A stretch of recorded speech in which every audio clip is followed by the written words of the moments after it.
Hey, How Coach. you Thanks for being doing? here. Good. How about you start us off with an opening statement, and then we'll get into some questions. Love to. Thank you. Yeah, just back at it again. I hope you guys are doing good. Just really excited about the game. And we're at the last game for our seniors this weekend and really happy with the result after watching the film and everything. Just proud of our guys. Just a commitment to playing tough and being in a physical game. That was good. A good response from all our guys at all three phases. And so looking forward to the momentum that we were able to create.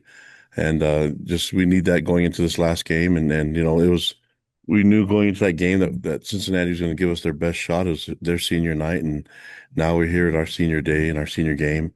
And so the goal would be controlling the emotions because we've been part of it and we talk about it and having those guys figure out that it's going to be an emotional time for them, but also to embrace the opportunity and to go out and play their best. And so really getting over the emotions of this being your last game and maybe even approaching that the concept of it right now so they can understand it. And then let's go play the game and have fun and perform at our best. We do that, and I think everything else will take care of itself. A really good team. UCF is coached by Scott Frost, who's got a great reputation and what he can do, especially with the offensive mind that he is. He's had a lot of success at UCF, and this is his second stint. So, uh, we can see on film they're a dangerous team, and that their roster's full of talent and skill and speed. And so, this is not going to be an easy game, but we feel good about getting the most out of our guys and performing at our best and seeing what happens. We're going to need to play all three phases, complementary football, and do our best to make sure that we're in a best position for success. But looking at their staff, I mean, I know Alex has been there for a while. He's got a great reputation as a defensive mind, and so they have really good talent, great coaching and coaches and the coaching staff. They're a well coached team, and I know they're a dangerous opponent. Um, you look at what's going on in the Big 12 conference. Nothing's easy, So you look at the games that happened over the weekend, a lot of tight games, and we remember being in a position where they're playing for a lot right now. They're playing for bowl eligibility, and we're playing for a lot too. So there's a lot riding on this game. Just want to find a way to go 1-0 this weekend. Keep focused on our opponent and stay humble, stay hungry, and away we go. Just kind of doing the same things that we've been doing and trying to keep the momentum going. So, what questions do you guys have for me? We'll start off with Mitch Harper. Kalani wanted to ask, just how your team came out health wise. We saw obviously Chase, as you noted, after the game in Cincy that he took himself out, but the TV broadcast showed on in the fourth quarter Bear kind of grimacing at times. How's your team health wise heading into this final week of the regular season? Yeah, everybody's sore. I mean, Chase has got. I mean, obviously he couldn't go in the game, but we've got to make a decision on what's the best thing for him this week. And so, we'll evaluate that as we get closer towards the middle of the week. Bear's fine. The guys are tough, and LJ, those guys they're banged up. Everybody should be banged up right now in college football going into the last week, last game of the season, so the regular season. So we don't expect anyone to be 100% until we get to Saturday. But we're gonna have to practice hard this week. We've got some sparring to do and get this team ready for this weekend. But yeah, the guys are banged up. That's the game of football. That's why we anticipate that happening, and we know it's going to be a painful process and part of it. So proud of the guys though. Then they'll find a way to get back and get healthy and be ready to roll. But mindset's got to be focused on working hard and getting it done. Then wanted to ask you, you said in your opening remarks that the momentum was built or gained from that win in Cincinnati. And in what areas do you feel like uh, is areas of momentum going into this final week? Was it just solely the rushing attack, or what other areas did you see that you feel like is building momentum heading into this final week? Yeah, all of it. I just think physical momentum is what I care about the most. The guys were tough and strong. I mean, That's where you can always control that. You can't control what happens to the ball, and even if mistakes are made, we got to always bank on the fact that we're committed to going through a little bit of pain and sacrificing so we can get a win. And so that's the thing that I'll start with that. Um, Everything else kind of works. I mean, you named them all right there. I was proud of the way the guys were able to do some things and create turnovers, take care of the football, run the ball, be physical downhill, and also run the ball outside.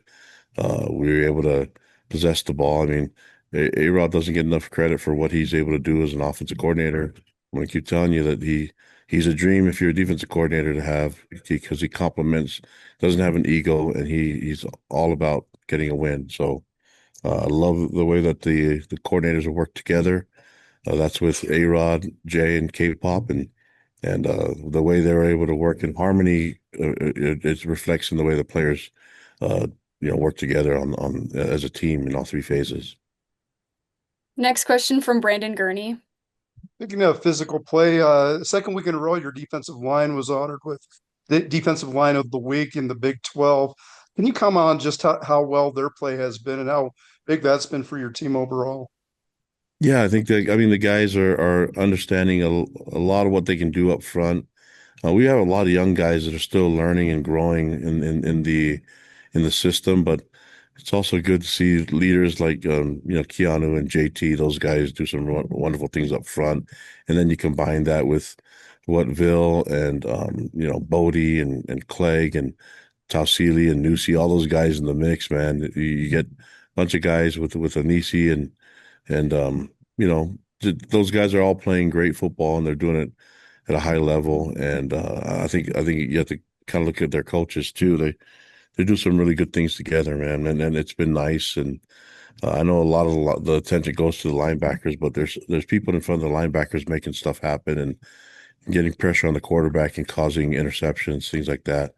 Those guys have been able to create some chaos, and that's been nice to depend on. Speaking of Anisi, he came back with a big club on his hand. Um, uh, how limited is that, if any, and how big is his presence back in the line for you guys? I think he can only pick his nose with one hand now. That sucks, but he's he's effective. I mean, you can't use the club as a weapon, but I'm proud that our training room and our doctors could figure out a way for him to keep playing. But he's yeah, he's effective enough. Unfortunately, he can't use that hand, but he can use the rest of his body and to take up some space. But then the club is definitely helping him just be on the field and stay safe. Next question from Jay Drew. Yeah, Kalani, I know it's senior day and you're going to honor a bunch of seniors Saturday. What has this particular class meant to the program, and what are you going to remember about these guys? Yeah, the leadership, the overall buy-in, and then the willingness to bring their brothers along. Just I look at all these guys, and then I mean, it's awesome. I'm so proud of them and proud of what they've been able to build here and the culture that's thriving with them and the autonomy that they've been given, but the ability to take that even further and have it reach out to the fan base and to the community. It's been super impressive, and I'm just proud of all of them, man. I love what they've been able to do, on the football field, but more proud of what they've been able to accomplish in the classroom. We've had record GPAs as a team because of them and what their example that they set, and then what they've been able to do in the community. On the field stuff has been amazing too. So they've had a lot of wins, and they've ushered us into the Big 12 and had some success now the last couple of years, and we just got to finish it strong for them. And then I just want to ask about Tiger Bachmeyer, the role he's playing. How has he kind of handled it as far as coming in? Obviously, his little brother's doing some amazing things. Just what has he been like as far as a teammate and kind of a mature aspect of his game? Yeah, I think I mean, he's been amazing just with his leadership because he works hard all the time. He's not, I think when you look at the stats, they don't jump out at you, but he does all the little things right. I mean, there's things that he does on the field that that you don't really show up on the stats. He blocks, runs right routes, and he does all the little things right. I mean, he's not perfect, but man, he's close to it, and he's a perfect teammate. So, and it helps that he has a little brother, playing under center. So he's been amazing for us, and we it's just been good to see him thrive in the culture that we have, and for him to be a big brother, not just to Bear, but to others. Next question from Jake Hatch. Kalani, what is your philosophy on guys who may not be seniors, but this could be their final home game? Do you want them to walk? Yeah, of course. I mean, we did that with Chase Roberts last year, and we'll do that with a number of guys. I mean, that's just well, we want to do it the right way. Some guys are lucky; they get two senior walks and blankets and things like that. So. I also wanted to ask you, UCF's going to be battling for bowl eligibility. They won last week to get themselves within one game. How much are you expecting from them as they come in fighting for their postseason lives? Yeah, we were expecting a lot. I mean, we were in that position a couple years ago, and so we know exactly what their mindset's going to be, and there's a lot to play for on their side and also for us. And I mean, this is the simple thing is we want to win at home for our fans, but also for our seniors, and we won't, there's a lot riding on it for us too. So it's a big game for both sides, and we're going to get their best shot. We just need to make sure that ours shows up as well. Next question from Kyle Ireland. Kalani, in addition to getting those seniors playing time on Saturday and maybe guys that, maybe it's their last home game there at Laval Edwards Stadium, how do you balance out guys that are going to be redshirts this year and trying to get them playing time either on Saturday or in the postseason? Yeah, the red shirts, I mean, they're given the 4 games, and so we have some guys that are already at their 4 game max. And so, those guys will honor their red shirt, and then, if we are able to, they can play in the postseason. Um, so that's what we're going to be doing. We everything's been um, we've been just strategic about how much we want to use them and when, and we'll continue to do that. There's a number of guys that fit in that category. Next question from Mitch Harper. Kalani, you've had the chance to coach a lot of good running backs in your time at BYU, and LJ Martin seems to be the latest. What would you say has been the biggest difference in him this year compared to the past 2 years? I know he was the leading rusher for you guys the past 2 years, but what's been the biggest change to where he's kind of leveled up, it seems like? Yeah, I think he's still young. I mean, he's a true junior. So he didn't redshirt. He played right away. And so I mean, and so when you're coming along, and the biggest thing I've seen is that his comfort level with the offense.